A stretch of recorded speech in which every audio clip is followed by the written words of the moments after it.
Mesdames et messieurs, bonjour. Après 2 jours de discussion très dense et l'ambiance marquée à la fois par la gravité de la situation et la nécessité de l'unité de la communauté internationale, nous avons donc travaillé à la fois sur des enjeux de court terme pour réduire la portée des crises et de long terme pour faire retrouver à l'économie mondiale le chemin de la croissance. Je voudrais partager avec vous en quelques mots les 3 messages du sommet. Le premier concerne l'Europe, qui a tout mis en œuvre pour apporter une réponse crédible à la crise. Il était essentiel que l'Europe arrive unie au G20. Nous avons reçu le soutien unanime de nos partenaires et il me semble que nous avons progressé sur 3 points essentiels dans la mise en œuvre de l'accord du 27 octobre. Le premier point, c'est l'attitude ferme de l'Europe à l'endroit de la Grèce, qui a suscité la prise de conscience collective indispensable des enjeux pour l'avenir de ce grand pays. Les conditions sont en train de se créer en faveur d'un consensus en Grèce sur l'accord du 26 octobre. Nous nous réjouissons beaucoup que l'ambiance aujourd'hui en Grèce n'ait rien à voir en cette fin de semaine avec ce qu'elle était en début de semaine dernière. Deuxième élément sur la crise européenne, je voudrais saluer l'effort de l'Italie qui a donc pris les mesures nécessaires pour renouer avec la confiance, atteindre l'équilibre budgétaire dès 2013 et renforcer sa croissance. L'Italie est un pays essentiel de la zone euro, une des plus grandes économies du monde, et je veux saluer la décision de l'Italie de faire appel à la Commission européenne et au FMI pour certifier les résultats atteints sur une base trimestrielle avec des résultats qui seront publiés, ces évaluations étant naturellement rendues publiques. Enfin, nous avons pris l'engagement de renforcer les moyens du FMI si le besoin se faisait sentir et nous avons mis en place les conditions pour atteindre cet objectif. Le FMI doit remplir son rôle de rempart contre le risque systémique. Les ministres des Finances, lors de leur prochaine réunion au mois de février, ont comme instruction de déployer plusieurs options pour arriver au renforcement de ces moyens: allocation de DTS, prêts bilatéraux au FMI, compte spécifique au FMI. Nous n'avons pas tranché entre ces différentes formules, mais l'orientation est bien celle-ci, renforcement des moyens du FMI.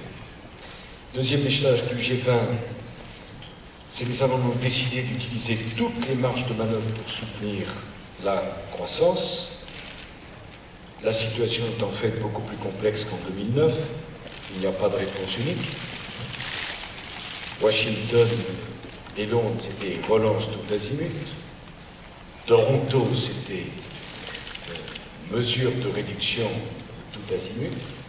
Eh bien, Cannes, c'est la différenciation des situations selon les pays. Et il est indiqué dans le communiqué final que les pays dont la situation budgétaire est solide, je pense à la Chine, je pense à l'Allemagne, ces pays feront jouer les stabilisateurs automatiques et sont prêts à prendre de nouvelles mesures en faveur de la croissance. Nous sommes donc sortis du statu quo de Séoul qui avait donné lieu, vous le savez certainement, à une opposition entre les pays sur ce thème. Par ailleurs, les pays qui disposent d'excédents extérieurs importants s'engagent à augmenter la demande intérieure et à accélérer la flexibilité de leur régime de change afin de réduire à moyen terme l'accumulation de réserves de change. Vous voyez très clairement le grand pays qui a pris ces engagements et c'est une excellente nouvelle. Enfin, et c'est une grande novation, le plan d'action pour la croissance prend pleinement en compte la dimension sociale de la mondialisation. C'est la première fois que les pays du G20, et notamment les pays émergents, indiquent leur volonté de mettre en place des socles de sécurité sociale.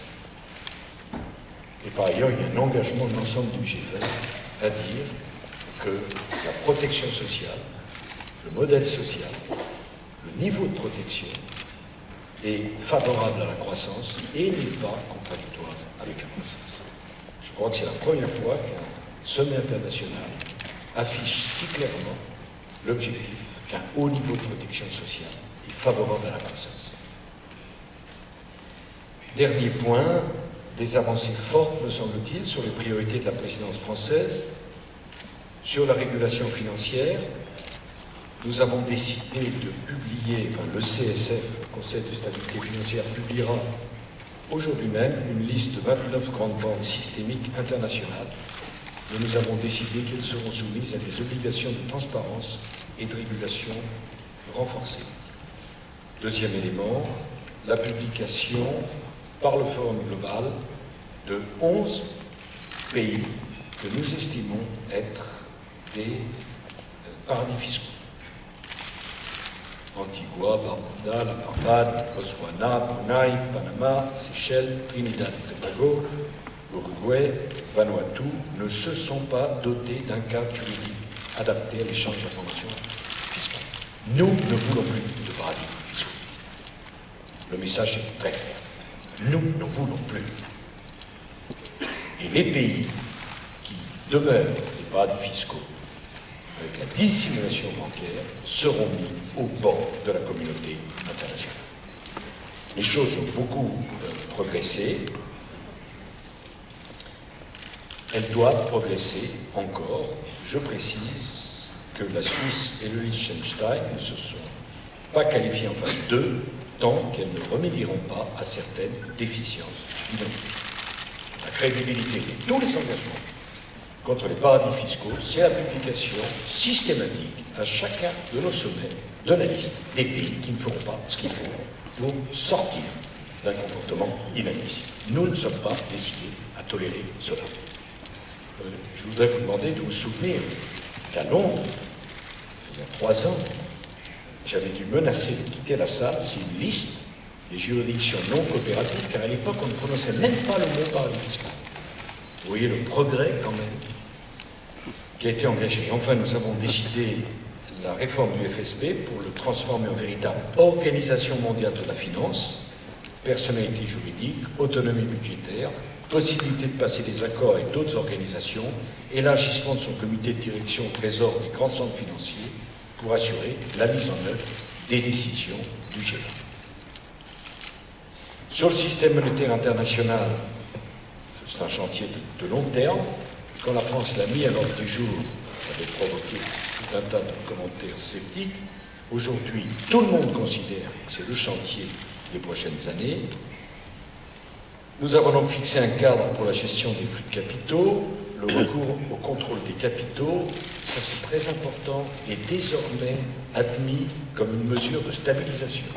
Il y avait une erreur qui consistait à faire un parallèle entre la liberté des échanges et la liberté de circulation des capitaux. Le contrôle des capitaux peut s'avérer nécessaire et est reconnu comme une mesure de stabilisation. C'est également la revue du panier du TTS en 2015 qui pourra accueillir de nouvelles monnaies.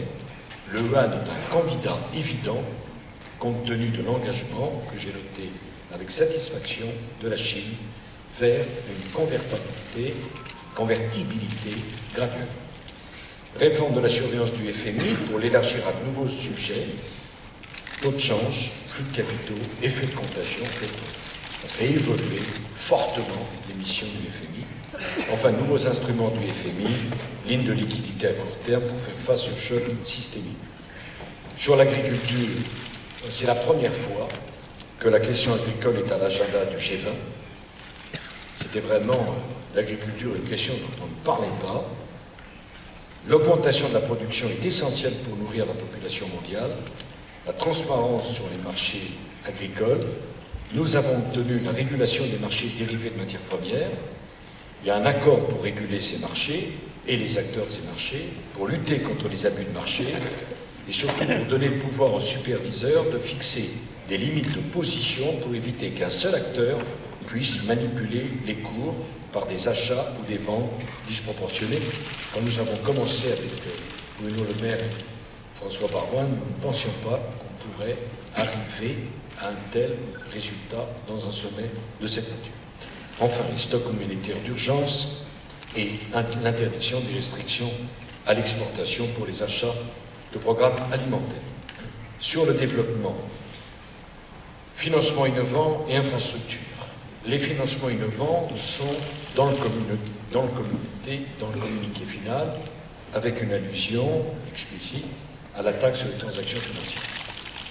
Il y a une volonté d'un certain nombre de pays de faire sortir les financements innovants et la référence à la taxe sur les transactions financières du communiqué, il s'y trouve. Où en sommes-nous sur le sujet? Il y a maintenant un certain nombre de pays qui ont rejoint le combat de la France. Je rappelle que quand la France a engagé ce combat, la France était absolument seule. Aujourd'hui, à part la France, la Commission européenne, l'Allemagne, l'Espagne, l'Argentine, l'Union africaine, l'Éthiopie, l'Afrique du Sud, le secrétaire général des Nations Unies et le Brésil qui nous a dit son intérêt pour la démarche sont favorables au principe d'une taxe sur les transactions financières. Et le texte de la déclaration dit « Le G20 reconnaît les initiatives de certains des pays membres pour taxer le secteur financier à des fins diverses, dont une taxe sur les transactions financières pour soutenir le développement. » Vous n'imaginez pas le combat que représente une telle taxe. Donc que les choses soient très claires. La France considère que pour être au rendez-vous des enjeux du développement, il faut des financements innovants, compte tenu de l'état difficile de l'ensemble des pays. Et nous avons dit dans le communiqué que dans le rapport Bill Gates, il y a un certain nombre de financements innovants, que chaque pays s'engage au moins à en prendre un dans l'ensemble des financements innovants. Deuxième élément, nous considérons moralement comme absolument indispensable que les peuples du monde sachent que les acteurs financiers qui ont conduit le monde dans les travers que nous connaissons seront amenés à contribuer financièrement à la réparation des dégâts qui ont été créés. C'est ça l'objet de la taxe sur les transactions financières. Alors, le projet de la Commission européenne, qui est le seul projet concret sur la table, et qui démontre la possibilité technique d'une taxe sur les transactions financières, sera soumis à la discussion à la table du Conseil des ministres et des chefs d'État et de gouvernement dès le début de cette année. La France se battra pour que cette taxe devienne une réalité. Et la France considère qu'attendre que le reste du monde se dote d'une telle taxe n'est pas un argument suffisant pour refuser la mise en œuvre de cette taxe. Clairement, nous allons tout faire pour nous appuyer sur les opinions publiques de chacun des pays pour aboutir à ce résultat. J'ajoute que j'ai été heureux de la disponibilité de Barack Obama sur le principe de la contribution du secteur financier à la résolution de la crise. Ça ne va pas jusqu'à une taxe sur les transactions financières, mais sa disponibilité à envisager la contribution financière des marchés, des acteurs financiers pour sortir de la crise. Je vous rappelle qu'on partait d'une situation de blocage absolu, et que désormais la taxe sur les transactions financières est un élément du débat. Et je l'espère, elle sera un élément concret de mise en place dès l'année 2012, une taxe. Alors, il y a encore bien des choses à régler, notamment sur l'affectation du produit de la future taxe. Mais c'est très intéressant, parce que quand on débat de l'affectation du produit de la future taxe, c'est qu'on considère que le principe de la taxe a tellement progressé qu'il convient de débattre de l'affectation de son produit. La France considère qu'une partie à définir importante, majoritaire, totale du produit doit aller au développement. Voilà, enfin nous avons eu un débat sur la gouvernance mondiale avec un très bon rapport de David Cameron. Voilà, mesdames et messieurs, en m'excusant certainement d'avoir été trop long, maintenant je me livre à